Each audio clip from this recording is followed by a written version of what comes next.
अमीर जिंदा रख, कबीर जिंदा रख, जमीर जिंदा रख, कबीर जिंदा रख, सुल्तान भी बन जाए तो फकीर जिंदा रख, हौसलों के तरकस में कोशिशों का वो तीर जिंदा रख, हार जाओ जिंदगी में सब कुछ मगर जीतने की उम्मीद जिंदा रख। हेलो माय डियर स्टूडेंट, कैसे हैं? उम्मीद करते हैं कि अच्छे होंगे, बेहतरीन होंगे, मस्त होंगे और अपनी पढ़ाई को ज़बरदस्त तरीके से कर रहे होंगे। तो आइए आगाज़ करते हैं एक और नई बेहतरीन क्लास के साथ, कक्षा 12 फिजिक्स। तो पिछले वीडियो में हमने कूलाम का नियम एवं वैद्युत क्षेत्र से संबंधित हमने कुछ न्यूमेरिकल किया था। अब हम अगले चैप्टर की बात करेंगे, गॉस का प्रमेय। तो गॉस का प्रमेय जो आपके बोर्ड एग्जाम में हमने जो भी इसमें क्वेश्चनों को लिया है, जो आपके बोर्ड एग्जाम की दृष्टि से वेरी वेरी इंपॉर्टेंट क्वेश्चन है, सिलेक्टेड क्वेश्चन है, उसी क्वेश्चन को हम इस ध्यान में रखते हुए वीडियो बना रहे हैं।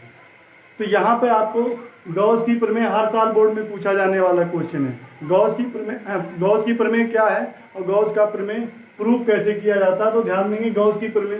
तो गॉस ने क्या कहा था कि कोई अगर बंद पृष्ठ है, मान लिया जाए कोई बंद पृष्ठ है पूरी तरीके से, तो उस बंद पृष्ठ से गुजरने वाला अगर क्लोज कोई सर्किट है, तो इस बंद पृष्ठ से टोटल जो भी वैद्युत फ्लक्स होगा, जो भी वैद्युत फ्लक्स निकलेगा, वह जो है उस पृष्ठ से परिबद्ध कुल आवेश Q का 1/ε0 गुना होता है। मतलब गॉस का प्रमेय क्या है? किसी बंद पृष्ठ से गुजरने वाला कुल वैद्युत फ्लक्स उस पृष्ठ से परिबद्ध कुल आवेश Q का 1/ε0 गुना होता है। अगर हम जो है वैद्युत फ्लक्स को φe से डिनोट करें, आवेश को Q से डिनोट करें, तो φe बराबर Q/ε0 होगा। φe बराबर Q/ε0 या ε0, जहाँ ε0 क्या है? निर्वात की वैद्युतशीलता है। अब यहाँ पर φe की बात करेंगे तो φe बराबर होगा vector E dot vector dA। Vector E dot vector dA होता है, जहाँ पर E क्या है? E वैद्युत क्षेत्र की तीव्रता है और dA क्या है? क्षेत्रफल सदिश को बता रहा है। तो यहाँ से हम इसको प्रूव करेंगे, φe बराबर Q/ε0 कैसे प्रूव करेंगे? तो यहाँ पर हमने क्या किया, एक बंद परिपथ ले लिया है, एक फिगर के माध्यम से समझाने का प्रयास कर रहे हैं। तो यहाँ पर कोई भी एक क्लोज्ड सर्किट है, यहाँ पर कोई भी बिंदु आवेश है O पॉइंट से, और O से R दूरी पर एक पॉइंट P है, और dA क्या है? क्षेत्रफल। A क्या है? इस पूरे ये जो आपका टोटल जो पृष्ठ है उसका क्षेत्रफल कितना A है, और dA क्या बता रहा है? इसका सूक्ष्मतम क्षेत्रफल, किसी पर्टिकुलर कोई एक छोटा सा पार्ट, ये dA क्या है? अल्पांश क्षेत्रफल है। और वेक्टर E जो है वैद्युत क्षेत्र की तीव्रता है, और dA वेक्टर क्या बता रहा है? क्षेत्रफल सदिश को बता रहा है। ये क्षेत्रफल सदिश को बता रहा है, ये क्षेत्र, और ये वेक्टर dA क्या? अल्पांश क्षेत्रफल है, और n क्या? यूनिट वेक्टर n है। तो यहाँ वेक्टर E और वेक्टर dA के बीच का कोण थीटा है।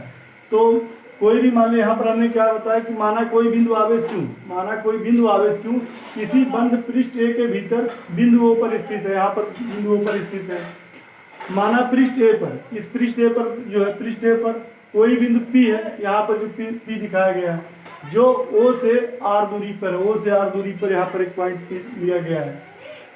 अब यहाँ से माना पृष्ठ A पर बिंदु P के चारों ओर की बात किया गया, P के चारों ओर अल्पांश क्षेत्रफल dA है, अल्पांश क्षेत्रफल dA है, तथा इसके संगत क्षेत्रफल dA वेक्टर dA है।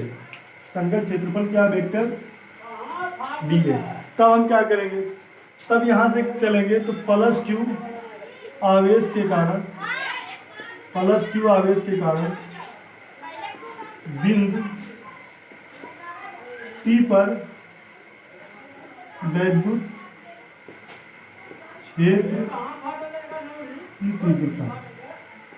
तो क्या हम जानते हैं, किसी बिंदु आवेश के कारण किसी बिंदु पर वैद्युत, कोई भी बिंदु आवेश है Q है, तो किसी बिंदु आवेश के कारण किसी बिंदु पर वैद्युत क्षेत्र की तीव्रता का जो व्यंजक मिला था वो क्या था? E बराबर 1/4πε0 Q/r² था।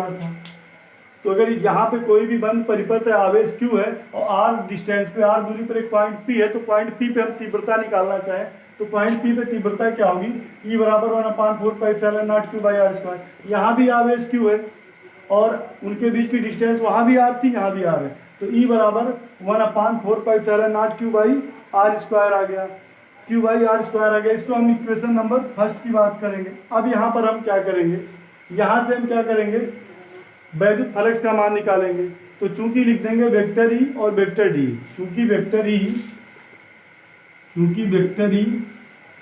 व वेक्टर डी ए के बीच का कोण थीटा, वेक्टर ई और वेक्टर डी ए के बीच का कोण थीटा है, तब क्या होगा?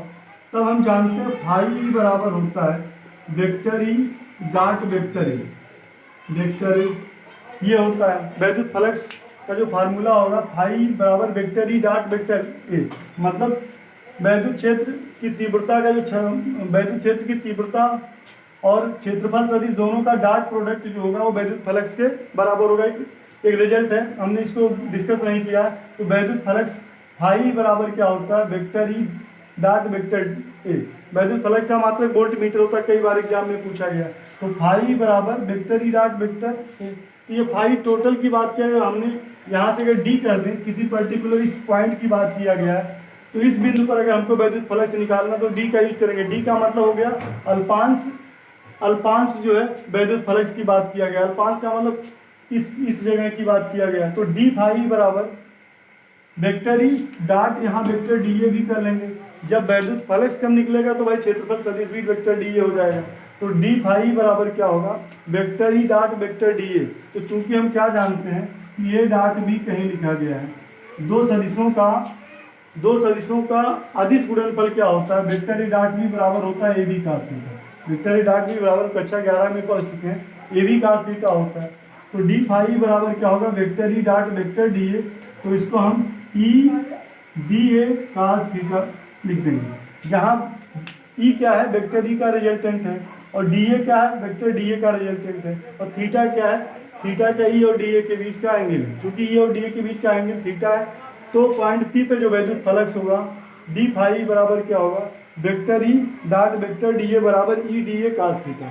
अब ये वाली जो वैल्यू है समीकरण नंबर फर्स्ट से यहाँ पर मान रख देंगे। तो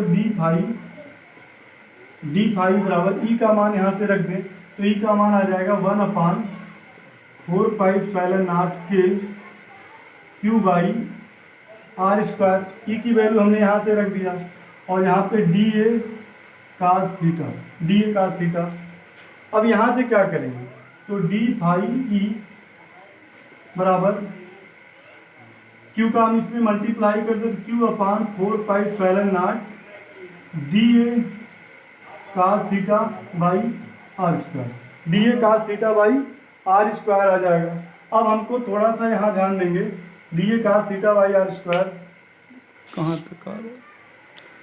अब यहाँ से थोड़ा सा हम ध्यान देंगे, चूंकि whole D A cos theta by are square, D A cos theta by are square, D A cos theta by are square की जो वैल्यू होगी वो डी ओमेगा के बराबर। इस रिजल्ट को थोड़ा सा आपको याद रखेंगे। D A cos theta by are square बराबर होगा डी ओमेगा, जहाँ डी ओमेगा क्या है घन कोण को बता रहा है। डी ओमेगा क्यूबिक एंगल घन कोण को बता रहा है। कोण बराबर 4 त्रिज्या, तो यहाँ से लिया गया। तो डी ओमेगा जो है D A cos theta by are square, ये रिजल्ट आपको ध्यान देना कि D A cos theta by are square बराबर डी ओमेगा होता है। और जहाँ डी ओमेगा क्या है घन कोण है, तो डी ओमेगा फिर इसमें अगर रख दें तो हमारे पास रिजल्ट आएगा इस अतः जो है डी फाई बराबर क्या आ जाएगा Q upon 4πε0 D A cos theta by are square के स्थान पे डी ओमेगा। तो डी ओमेगा। अब यहाँ से पर्टिकुलर जो है हमको पूरे पृष्ठ पे निकालना वैद्युत फ्लक्स, ये निकला है यहाँ पर जो है डी फाई वैद्युत फ्लक्स है। तो डी फाई जो है अल्पांश वैद्युत फ्लक्स निकला है, इसलिए संपूर्ण पृष्ठ पे निकालेंगे। अतः प्लस क्यू आवेश के कारण संपूर्ण पृष्ठ पर वैद्युत फ्लक्स, संपूर्ण पृष्ठ पर वैद्युत फ्लक्स। तो संपूर्ण पृष्ठ पर वैद्युत फ्लक्स निकालेंगे तो यहाँ पर क्या होगा, इसको हम होल इंटीग्रेशन, इसको कहने का तरीका क्या, होल इंटीग्रेशन कहेंगे। तो होल इंटीग्रेशन ये समाकलन का चिन्ह है। तो D phi whole integration D phi E बराबर क्या आ जाएगा, whole integration Q upon 4πε0 D omega. अगर जब भी हम पूरे पृष्ठ की बात करेंगे टोटल पे वैद्युत फलक, तो यहाँ पर आपका होल इंटीग्रेशन लग जाएगा। तो होल इंटीग्रेशन डी फाई, तो पर्टिकुलर इस पॉइंट पे वैद्युत फ्लक्स फाई ही है, तो टोटल पे कितना आएगा, तो टोटल पे आएगा फाई, जैसे यहाँ पर है, तो पूरे की जो वैल्यू आएगी वो डी फाई का जो होल इंटीग्रेशन की जो वैल्यू होगी वो फाई ही आ जाएगा, फाई ई। और यहाँ से Q/4πε0 ये बाहर निकल जाएगा, और integration whole integration D omega. तो डी ओमेगा क्या घन कोण को बता रहा है, तो ये रिजल्ट आपको ध्यान देना, क्योंकि होल इंटीग्रेशन डी ओमेगा बराबर 4 पाई होता है। होल इंटीग्रेशन डी ओमेगा की जो वैल्यू होगी वो 4 पाई होगी। होल इंटीग्रेशन डी ओमेगा की वैल्यू कितना होगा, 4 पाई होगा, क्योंकि जो है डी ओमेगा जो संपूर्ण बंद पृष्ठ क्षेत्रफल कैपिटल ए के द्वारा बिंदुओं पर जो है आंतरिक टोटल फलक से आंतरिक टोटल घन कोण है। तो यहाँ से हम क्या हमको रिजल्ट मिल जाएगा, तो फाई बराबर Q/4πε0, और होल इंटीग्रेशन डी ओमेगा के स्थान पे 4 पाई रख देंगे, तो 4 पाई से 4 पाई कैंसिल हो जाएगा। तो यहाँ से फाई बराबर Q/ε0। तो इस तरीके से हम गॉस के प्रमेय को प्रूव करेंगे।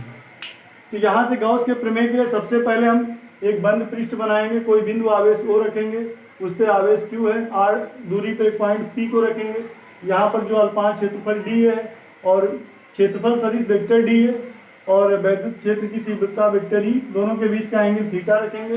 तो यहाँ से इस फिगर के बारे में हमने यहाँ से लिख दिया, डिराइव कर दिया। तो शुरुआत हमको कहाँ करना है, प्लस Q आवेश के कारण बिंदु P पर तीव्रता निकालेंगे, तो E बराबर 1/4πε0Q/r² होता है। अब यहाँ से चूंकि लिख देंगे, हमको ये प्रूव करना, तो चूंकि लिख देंगे वेक्टर E और वेक्टर dA के बीच का कोण थीटा, इसलिए डी फाई जो है वैद्युत फलक कितना होगा, vector E dot vector dA बराबर E dA cos थीटा। तो डी फाई बराबर 1/4πε0 के Q/r²। यहाँ से हमने क्या किया, समीकरण नंबर फर्स्ट से हमने क्या किया, समीकरण नंबर 1 से हमने E की वैल्यू यहाँ पे रख दिया, dA cos θ/r²। अब ये दोनों, ये वाली रिजल्ट आपको याद रखना है कि dA cos θ/r² बराबर डी ओमेगा होता है। तो ये यहाँ डी ओमेगा क्या घन कोण है। अब यहाँ से हमने क्या किया, डी ओमेगा रख दिया, डी फाई बराबर Q/4πε0 डी ओमेगा, यहाँ से dA cos θ/r² के स्थान पे। अब क्या डी फाई इस पॉइंट पे निकला वैद्युत फलक, तो टोटल वैद्युत फलक की बात करेंगे, तो अतः प्लस Q आवेश के कारण संपूर्ण पृष्ठ पे जो वैद्युत फलक आएगा, तो होल इंटीग्रेशन लग जाएगा, होल इंटीग्रेशन डी फाई बराबर क्या आएगा, whole integration Q/4πε0 D omega. अब ये Q/4πε0 को बाहर रखते हुए होल इंटीग्रेशन डी ओमेगा और होल इंटीग्रेशन डी फाई, तो होल इंटीग्रेशन डी फाई की वैल्यू फाई आ जाएगी, और Q/4πε0 whole integration D omega का मान 4 पाई होता है। तो 4 पाई से 4 पाई कैंसिल कर देंगे, तो यहाँ से आ जाएगा फाई बराबर Q/ε0। तो यहाँ पर क्या है, अतः गॉस का प्रमेय सिद्ध होता है। यहाँ से गॉस की प्रमेय का सत्यापन होता है। तो गॉस की प्रमेय के सत्यापन पे ये दोनों रिजल्ट आपको ध्यान देना, एक सूत्र के रूप में इसको याद रखना कि dA cos θ/r² बराबर डी ओमेगा होता है, और होल इंटीग्रेशन डी ओमेगा बराबर 4 पाई होता है। तो माय डियर स्टूडेंट, अगर ये वीडियो हमारा आपको अच्छा लगा तो हमारे चैनल को लाइक, सब्सक्राइब, कमेंट जरूर करें। Thanks for watching video.